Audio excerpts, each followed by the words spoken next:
How does white matter affect epilepsy brain activity? Imagine your brain as a busy city with roads connecting different neighborhoods.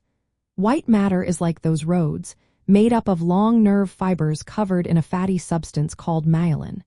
This myelin helps messages travel quickly and smoothly between brain regions. In epilepsy, these roads can sometimes become damaged or altered, which affects how seizures develop and spread. Research shows that many people with epilepsy have abnormalities in their white matter. These changes are often found in key areas like the corpus callosum, which connects the two halves of the brain, and other regions involved in communication between different parts of the brain. When white matter fibers lose their integrity, it can be measured with special imaging techniques that look at how well the fibers are organized.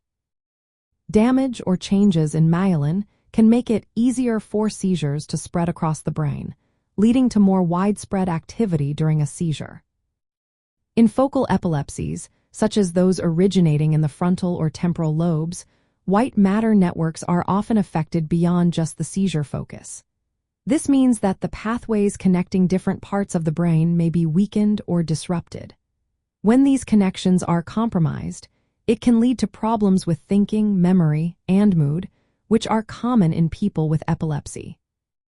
The disruption of white matter pathways can also make seizures more likely to spread from one area to another, worsening the condition over time.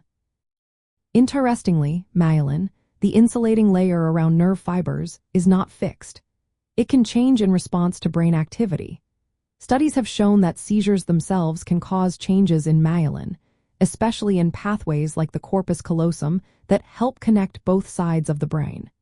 This activity-dependent change in myelin can actually make epilepsy worse by helping seizures become more synchronized and intense. Some experiments suggest that if we could block or modify this myelin plasticity, it might slow down or reduce seizure progression, although this is still an area of ongoing research. White matter is also crucial for brain network health. When white matter fibers are abnormal, the entire network of brain communication can become dysfunctional.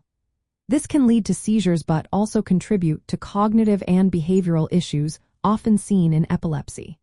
In some cases, white matter changes resemble accelerated brain aging, which might relate to more severe epilepsy and additional problems like psychosis.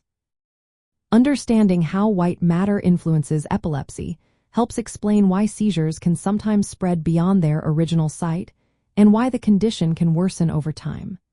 It also opens the door to new ways of tracking disease progression and response to treatment. While current therapies mainly focus on controlling seizures, future research might develop strategies to protect or repair white matter pathways.